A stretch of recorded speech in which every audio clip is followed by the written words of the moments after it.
आप सभी को मेरा नून प्रणाम। गुरु जम्बेश्वर भगवान के चरणों में नमन करते हुए मैं उनसे प्रार्थना करता हूं कि उनके स्नेह का हाथ मेरे परिवार के ऊपर, मेरे समाज के परिवार के ऊपर और जो हमारे क्षत्रिय बिरादरी के साथी जो ये वीडियो देख रहे हैं उन साथियों के परिवार के और उनके क्षेत्र के ऊपर हमेशा बना रहे। साथियों, अभी एक मुझे शुभ सूचना मिली कि नई कार्यकारिणी की घोषणा मुरादाबाद से हुई है। मैं नई कार्यकारिणी को पूरे समाज की ओर से मैं बधाई देता हूं। खास तौर पे हमारे राष्ट्रीय अध्यक्ष माननीय हुक्माराम जी को मैं बधाई देता हूं समस्त कार्यकारिणी के साथ, और उनसे भी और समस्त कार्यकारिणी से मैं ये विनम्र निवेदन करता हूं कि आप समाज के उत्थान के लिए पूरी मेहनत, लगन और ईमानदारी से आप समाज को आगे लेकर जाए। जिस प्रकार स्वर्गीय युग पुरुष बिश्नोई रतन चौधरी भजनलाल जी ने, स्वर्गीय श्री राम सिंह जी ने, स्वर्गीय श्री पूनम चंद जी ने, स्वर्गीय श्री राम जी ने, इन सब ने और ऐसी महान जैसी और महान विभूतियों ने इस समाज को नई दिशा दी, समाज को बुलंदियों तक पहुंचाया। ऐसे ही आप और हमने मिल के आगे काम करना है। और एक बहुत लंबी मांग मैं समझता हूं समाज में थी कि चुनाव होने चाहिए, और मैं पूर्ण रूप से इसका पक्षधर रहा हूं और आज भी हूं। और इस समाज में मेरी आप सभी अध्यक्ष कार्यकारिणी से मेरी प्रार्थना है कि आप शीघ्र से शीघ्र अगले 2 हफ्ते में, 3 हफ्ते के अंदर अंदर आप चुनाव समिति का कोई अध्यक्ष नियुक्त करें या अपने अध्यक्षता में चुनाव करवाएं या पूरी कार्यकारिणी बना के। और मैं आपसे स्पष्ट रूप से कहता हूं कि फागुनी मेले से पहले पहले चुनाव हो जाने चाहिए, नई कार्यकारिणी बन जानी चाहिए। और इसके लिए भी मैं एक और आप सबसे प्रार्थना करना चाहता हूं कि आप निष्पक्ष चुनाव करवाएं, पारदर्शिता से चुनाव कराएं, और चुनाव प्रक्रिया की एक एक बात सारी सोशल मीडिया पे के माध्यम से नया फेसबुक पेज बनाए, जैसे भी करें, ताकि हर बिश्नोई समाज के साथी को पारदर्शिता का पता लगे कि भाई बिल्कुल बढ़िया ढंग से चुनाव प्रक्रिया चल रही है।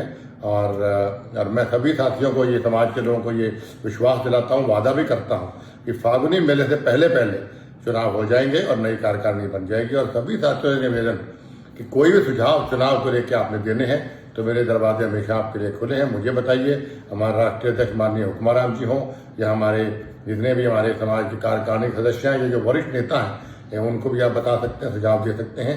और चुनाव के अंदर हिस्सा जरूर लें। अच्छे लोग समाज में आगे आएंगे तो समाज भी आगे बढ़ेगा। और दूसरा, युवाओं से मेरी खास तौर पर प्रार्थना है कि 29 नियमों को आप जरूर फॉलो करें। मैं मन से आपसे कहता हूं, मैं बड़ा पूजा पाठ में विश्वास रखने वाला आदमी हूं।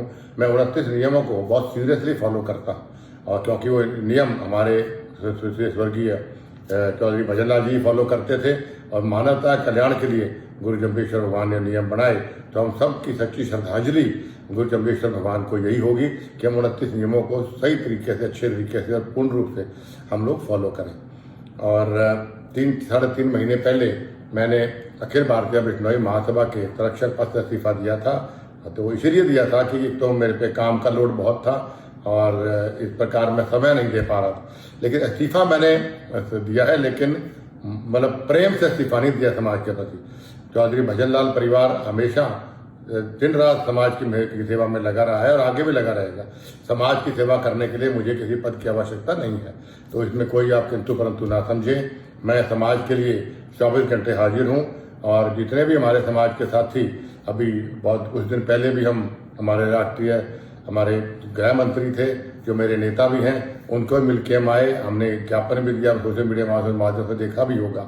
जो समस्त साथी जो हमारे हम मिल के गए थे वहाँ पे, सभी पार्टियों के पार्टी लाइन को छोड़कर उन सबको ही बधाई देना चाहता हूँ कि उन सब ने भी समाज हित को आगे रखते हुए अपनी पार्टियों को बुलाकर और सब मिलके हम समाज हित के लिए, समाज के उत्थान के लिए, समाज की मांगों को लेके हम माननीय गृह मंत्री से मिले, और उन्होंने पूरा आश्वासन हमें दिया कि जल्द से जल्द ये मांगे वो पूरी करवाने का प्रयास करेंगे।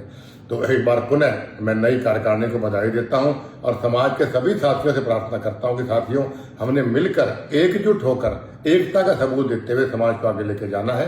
क्योंकि जिस समाज में फूट होती है वो समाज हमेशा टूट जाता है, बिखर जाता है, और ये कुछ लोग साजिश करना चाहते हैं। इसलिए मेरी आपसे प्रार्थना है कि समाज को एकजुटता के लिए, समाज की तरक्की के लिए हम सबका एक होना जरूरी है। तो गुरु जम्बेश्वर भगवान को भी सच्ची श्रद्धांजलि यही होगी।